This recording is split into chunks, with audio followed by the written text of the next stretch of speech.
வணக்கம், இது ஆர்த்தி கஃபே. இன்னைக்கு நம்ம என்ன பார்க்க போறோம் அப்படின்னா, 80s கிட்டா நீங்கள் அப்போ கண்டிப்பாக சினிமா பாட்டு புத்தகம் வாங்கியிருப்பீங்க. மோகன் பாட்டெல்லாம் ஒரு பேப்பரில் எழுதி கேசட் கொடுத்து ரெக்கார்ட் பண்ணியிருப்பீங்க. படப்படைக்கிற வெயிலில் வாடகை சைக்கிள் எடுத்துகிட்டு 2 மணி நேரம் ஊரை பயங்கரமாக சுற்றிருப்பீங்க. ஒரு புது படம் பார்க்குறதுக்கு பெரிய டெக்கும் கேசட்டும் வாடகை எடுத்த குரூப் தானே நீங்கள். பொண்ணுங்கன்னா நதியா தோடு நதியா கொண்ட, பசங்கன்னா ஃபங்க்கு பேகி பேண்ட்டு. அப்படியே ஸ்கூல் வாசலில் இழந்த வடை இழந்த ஜூஸ் கண்டிப்பாக சாப்பிட்ருப்பீங்க. அப்போ அந்த ரெசிபி கண்டிப்பாக உங்களுக்கு தெரிஞ்சிருக்கணுமே. என்னம்மா உனக்கு தெரியலையா? ஸ்கூல் வாசல்ல மட்டும் இல்ல, பக்கத்துல இருக்க எல்லா பொட்டி கடையிலுமே அதை ஓ, வச்சிருப்பாங்க. பொட்டி கடைக்கெல்லாம் போயிருக்க போல இருக்கு. எனக்கு சாப்பிடுறதுக்கு நான் நிறைய இடத்துக்கு போயிருக்கேன். பாத்தீங்கன்னா அந்த பொட்டி கடையில ஒரு ஓரத்துல ஒரு பாலித்தீன் கவர்ல வந்து நிறைய போட்டு வச்சிருப்பாங்க. சூப்பரா இருக்கும், செம டேஸ்டியா இருக்கும். உங்களுக்கு இன்னும் புரியலையா?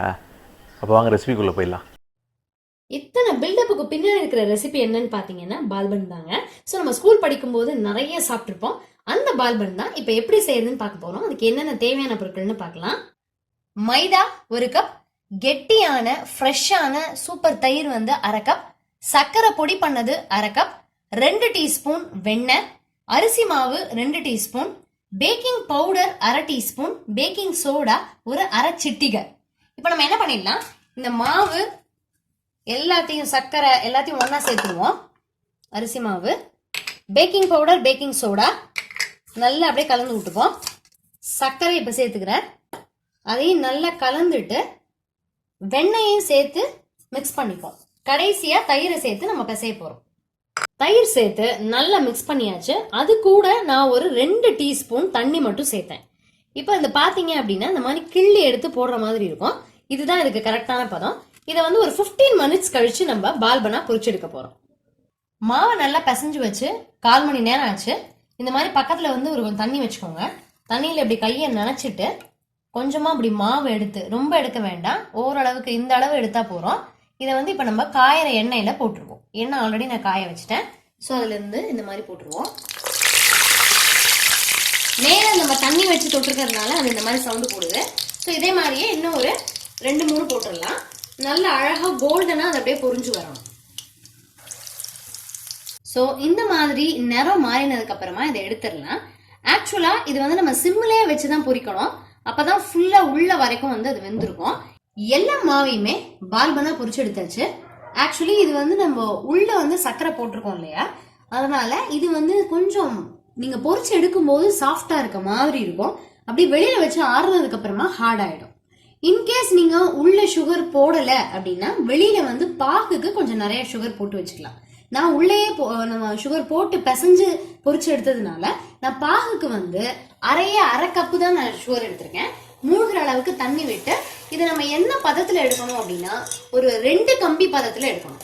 ஏன்னா பால்பன் மேல இந்த சுகர் சிரப்பை விட்டதுக்கு அப்புறம் அது நல்லா ஆறினதுக்கு அப்புறம் பாத்தீங்கன்னா மேல அப்படியே அந்த சுகர் வந்து வெள்ளையா படர்ந்து இருக்கணும். அதுதான் நல்லா டேஸ்டியா இருக்கும். ஸோ இது நல்லா 2 கம்பி பதம் வரும்போது பார்க்கலாம். பாகு நல்லா 2 கம்பி பதத்துக்கு வந்தாச்சு. இதை நான் ஆஃப் பண்ணிட்டு ஒரு 2-3 சொட்டு வெனிலா எக்ஸ்ட்ராக்ட் விடுறேன். பால்பனுக்கு வந்து வெனிலா எக்ஸ்ட்ராக்ட் தான் சூப்பரா இருக்கும். அந்த வாசனை தான் அடிக்கும் அது நம்ம கடையில வாங்கும் போது.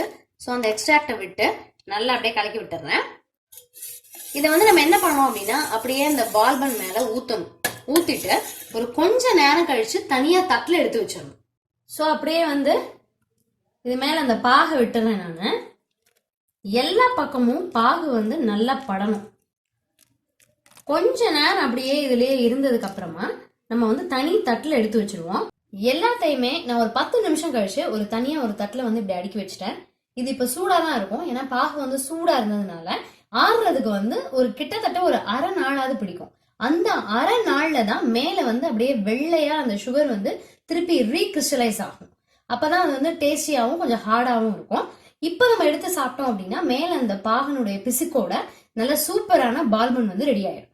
ஸோ செம டேஸ்டியான அந்த காலத்துல நாம ரசிச்சு ருசிச்சு சாப்பிட்ட இந்த பால்பனை நம்ம குழந்தைங்களுக்கும் செஞ்சு கொடுப்போம். அவங்களும் அதை என்ஜாய் பண்ணட்டும். இன்னும் ஒரு சூப்பரான வீடியோல சந்திக்கலாம். தேங்க்யூ.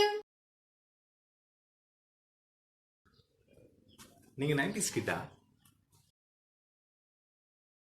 அப்ப கண்டிப்பா சினிமா பாட்டு புத்தகம் வாங்கியிருப்பீங்க. கரெக்டா? நேரம் வந்துட்டு கரெக்டா? இல்ல இது வருது. ஏன் எனக்கு தெரியாம? அங்க மட்டும் இல்லைங்க.